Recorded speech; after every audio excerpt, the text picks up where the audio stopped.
Assalamualaikum warahmatullahi wabarakatuh. Sahabat-sahabat pencinta Allah, pencinta Rasulullah.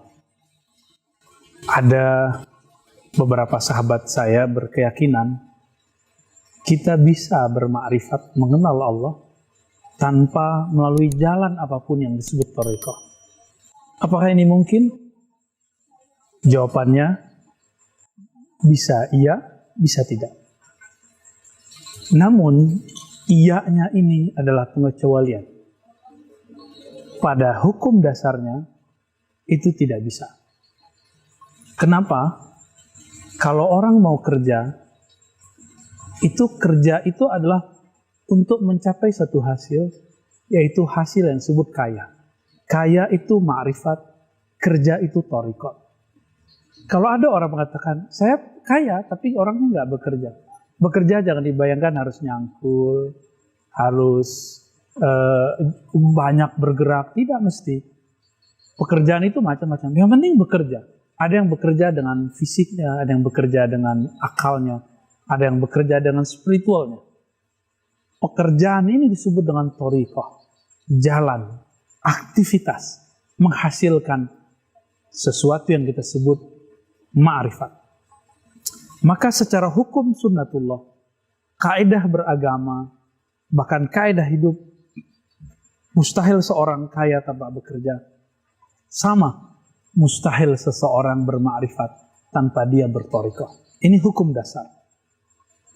Namun ini disebut dengan thariqah suluk. Apa pengecualiannya? Pengecualiannya adalah bab yang lain, yaitu bab ijtiba yang kita sebut sekarang najzub atau jazbah. Orang-orang yang dipilih oleh Allah seperti para nabi dan sebagian besar para wali. Dia mengenal Allah tanpa ada thariqah secara zahir. Tapi pada batinnya sebenarnya dia berthariqah. Apakah sahabat-sahabat pernah mendengar atau sudah sering membaca surah Al-Kahf, surat ke-18, terdapat kisah Sayyidina Musa masih perlu berthariqah. Apa thariqahnya? Mengikuti jalan Nabi Khidir. Jalan itu yaitu menanggalkan jubah-jubah kepintarannya, merasa alimnya. Karena Nabi Musa pernah ditanya, siapakah atau adakah orang yang lebih alim darimu? Dalam hadis Bukhari, riwayat dari Ibnu Abbas, beliau menjawab, la, saya tidak tahu kalau ada orang yang lebih tahu dariku. Maka ditegurlah oleh Allah supaya beliau mendapatkan thariqah yang baru. Nabi Musa terpilih jadi nabi, bisa berkalam-kalam dengan Allah. Ini dipilih, ini namanya jazbah, najzub. Tapi ketika Nabi Musa ingin mendapatkan ma'rifatullah yang lebih tinggi, pengenalan yang lebih canggih, maka beliau perlu berthariqah Nabi Khidir. Kalau sekarang disebut oleh masyayikh kita thariqah khidiriyah. Thariqah khidiriyah ini lain yang dipandang, lain yang terpandang. Lainlah zahirnya, lain jugalah batinnya. Zahirnya membunuh anak kecil, batinnya penyelamatan orang tuanya. Zahirnya merusak kapal, batinnya menyelamatkan semua suami-suami laki-laki yang bekerja pada hari itu di laut. Zahirnya begitu, tapi batinnya lain. Orang-orang ini belajar kepada Nabi Khidir walaupun dia seorang nabi. Maka sahabat-sahabat yang dimuliakan Allah, hatta seorang Nabi Musa masih perlu berthariqah, thariqah khidiriyah. Sahabat Nabi Abu Bakar, Umar, Utsman, Ali itu masih berthariqah, thariqahnya Nabi, thariqah Muhammadiyah. Imam Ghazali sudah alim, sudah memimpin Universitas Nizamiyah, masih perlu berthariqah. Adakah di antara kita yang lebih alim dari Imam Al-Ghazali? Kitab Ihya Ulumuddinnya itu mencakup 5.000-an hadis lebih.